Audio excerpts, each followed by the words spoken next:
Hi and welcome, teachers and administrators. This is a short-ish video on how to do a course that is geared toward everyone, which means reading and writing disabilities, concentration difficulties, any type of mental instabilities, motor functions, hearing, seeing, and so on. The reason behind this is that I've been a language educator at a university. Within my frame of work, I kind of realized that there are hidden aspects of, for instance, and most prevalently, reading and writing difficulties within universities. The fun part about that is that there is not much being done, which leaves the sky wide open to start doing something. So this is a short introduction to you who might be able to influence this type of work within your department. My name is Johanna Björkel. I'm a Master of Arts and a researcher within education. First of all, when you plan a course for someone that is suffering from these type of things, you should realize that there is a lot of stigma involved in it. In Finland, there is around 10% of people suffering from reading and writing difficulties of various degrees. Of these, 4% are dyslexics, which means sort of a higher degree of reading and writing difficulties. These, however, of these, about 4% move on to higher education. But we will not usually be seeing, voluntarily at least, too many certificates of their difficulties, because they usually don't want to stick out anymore. For some, it's been it's a stigma. For others, the university or University of Science, of Applied Science, is too intimidating in itself to be able to sort of add this aspect to it.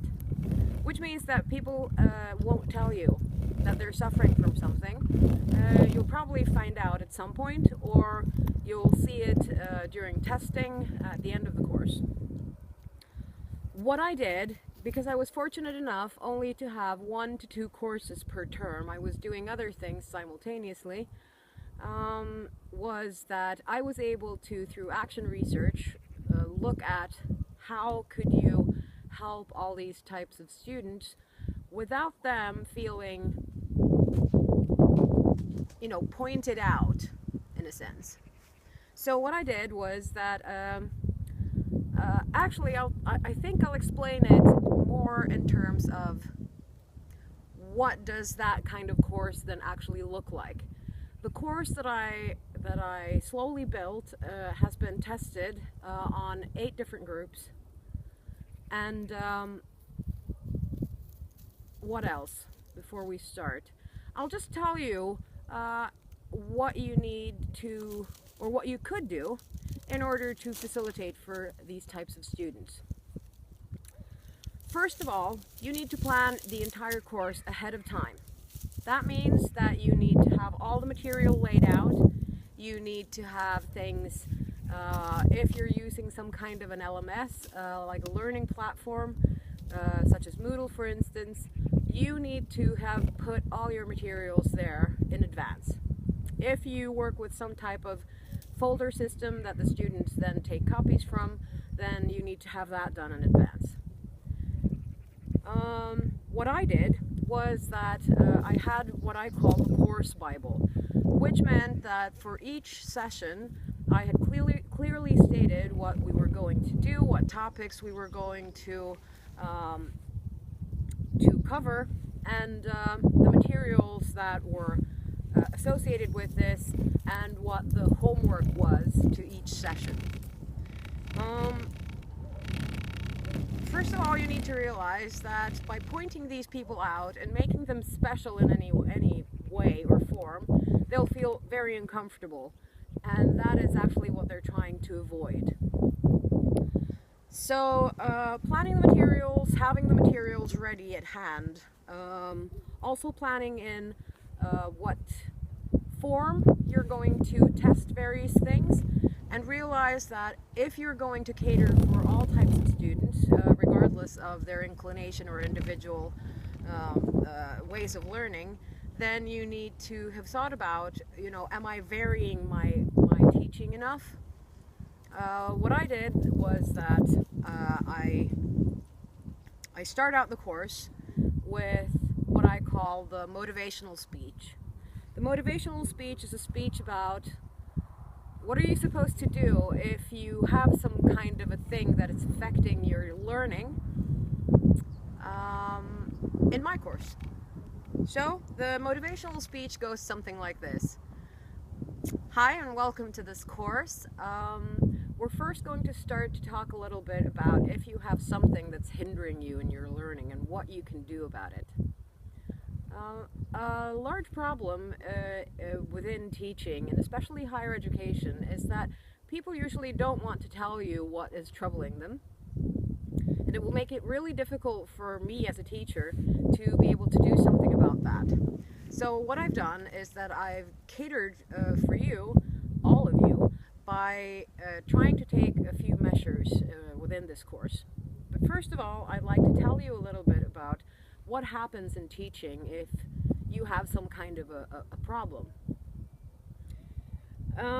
Most people have so-called coping strategies. These coping strategies can be anything from you read your homework 2 weeks in advance, you start writing your essay months in advance, you have various social coping strategies as well. One of those might be that you try to hide whatever it is that's troubling you. This course will contain group work of various sorts, and what tends to happen when we have students in a group that try to hide that there's something wrong is that they either turn inwards, which means that you might not want to participate in the group work, you might opt out, you might be sick a lot, or you might be a little bit defensive and not really want to participate in the sense that other students are doing. These are just a few of them, but you get my point. These coping strategies can be somewhat successful, but let me tell you that they're not really successful in the long run. What usually students are trying to achieve is that they shouldn't be singled out, that people shouldn't notice that they have some kind of an issue, and that they wouldn't like to be treated differently. When you try to hide these types of things from your fellow students, they'll notice that something's off. Usually they'll get mad at you for not participating that much, or for not participating well enough in their terms. Problematic. Kind of a self-fulfilling prophecy, really. What you set out to not do, you're actually achieving through working really hard at trying not to do. So, I was wondering, and I'll just let you know as a teacher what I'm going to do. I'm going to hand you an initial questionnaire. It asks anything about, what your expectations for this course is, what your background knowledge is, what you want me to pay special attention to, etc. But I also have a very long question. The text is about that long.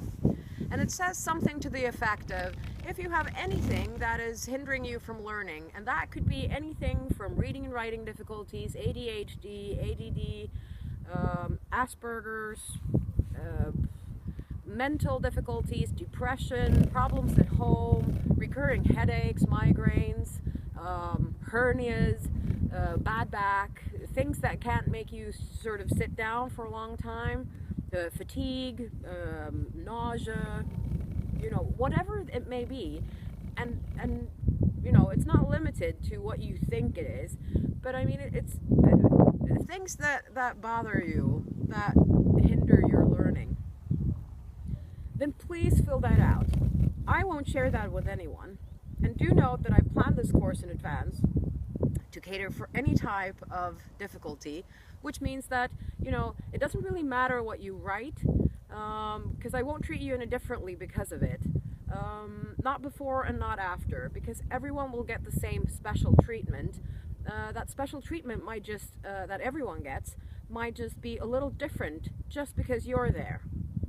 So, please let me know. The second part of this is that I'll now give you the chance to be brave.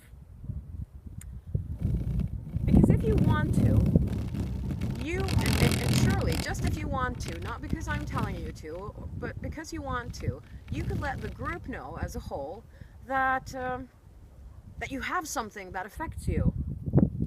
You perhaps don't even have to say what it is. You could just say that I have this type of disease, and that affects me in my learning, and you know, perhaps something of how it affects your learning, not so much about the disease, because that's not, or problem, because that's not important. What it does is give you more freedom to be you in this course. It gives you more freedom to learn. It gives you more freedom to be happy and not feel burdened by coming here. It also gives your fellow students a chance to be better fellow human beings, because they'll know, which means that, you know, it won't be that big of an issue. And the bigger of an issue you've made it within yourself, the harder it will be to, you know, talk about this. But, you know, if you feel the courage and the inclination to, just at this point, you know, I'll soon ask you to raise your hand if you want to sort of address the group and me.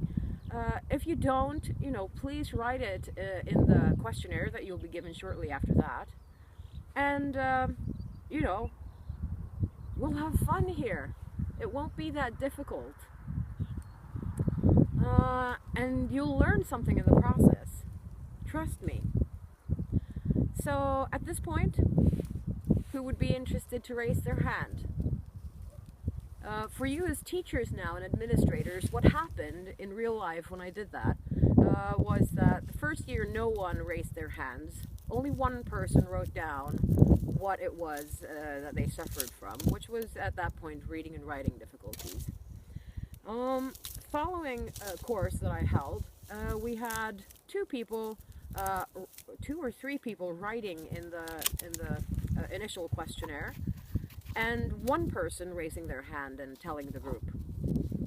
Following group, major increases. We had 5 people telling the group what was bothering them, and an additional 5 people out of 26, I think, telling us what was going on, or telling me what was going on through the questionnaire.